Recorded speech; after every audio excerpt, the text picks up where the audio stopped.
Cadranier fresquiste au cœur des Hautes-Alpes, le département où se trouve la plus grande concentration de cadrans solaires de France, Rémi Poté parle de l'origine de cet engouement et de leur histoire. Promenade le nez en l'air dans le beau village de Saint-Véran pour traduire le langage muet des cadrans solaires, dont l'imagerie est d'une incroyable diversité.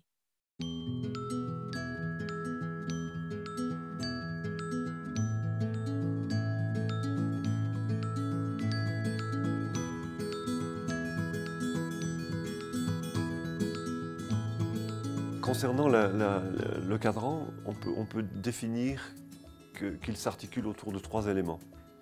La fonction horaire, qui en langage un petit peu plus scientifique s'appelle la gnomonique. Après, l'autre aspect, c'est l'aspect artistique. Comment est peint, comment est créé le cadran? Alors je dis peint parce que la technique que j'utilise, c'est la peinture à fresque. Ça pourrait être la gravure, la sculpture, ou la céramique, ou la lave émaillée. Dans ce cas-là, c'est la partie donc pratique. Comment construire le cadran? Avec quel matériau? Avec quel support?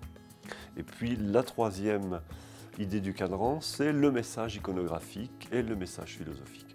Message iconographique à travers les choix de décor voulus par le commanditaire, par le client, et la devise, elle aussi, la devise, la sentence, qui peut parfois être à la limite de l'aphorisme, qui indiquerait au passant, à celui qui va voir le cadran, non seulement lui donnerait l'idée de quelque chose, mais lui soumettrait une réflexion sur l'existence, sur le temps qui passe, sur le temps qui s'écoule, sur sa raison d'être par rapport à ce qui l'entoure et ce qui l'environne.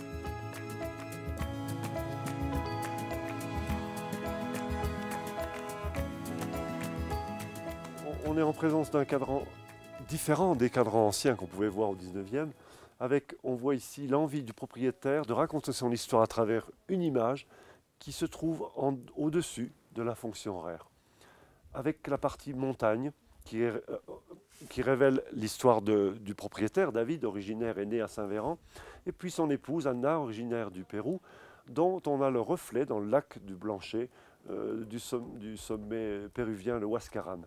Et le pendant, l'aigle royal avec le condor, le grand condor. La devise choisie par les propriétaires, qui est une belle preuve d'amour, unis par le cœur et unis par l'âme et l'esprit. Cor unum et anima una. Donc j'avais utilisé dans la partie supérieure pour matérialiser le soleil le toumi, qui est la tête qu'on voyait au sommet des manches des couteaux cérémoniels Inca. Et on l'a rajouté ici à la pointe du style polaire pour que l'ombre portée du toumi se trouve sur la fonction horaire. Les gens qui commandent des cadrans maintenant n'ont rien à voir dans leur démarche, ou plus rien à voir dans leur démarche ou leur envie, par rapport à ceux qui commandaient les cadrans solaires au 19e. D'abord, au niveau historique, c'est aussi intéressant de se dire, est-ce que le cadran a duré jusqu'à nos jours, ou est-ce qu'il y a eu à un moment donné interruption? Effectivement, le cadran s'est arrêté de vivre dans les années 1860, grosso modo.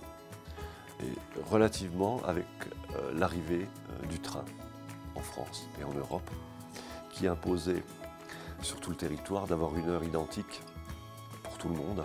Et dès l'instant où on avait besoin d'une heure pareille, identique pour tout le monde, on peut facilement imaginer, en se fiant à l'heure solaire, qu'entre Brest et Strasbourg, il y a trois quarts d'heure de différence, et que du coup, on ne pouvait pas effectivement prendre le train à la bonne heure. À l'inspiration, il est vrai qu'elle est aussi tributaire de la manière dont moi je ressens les demandes des gens.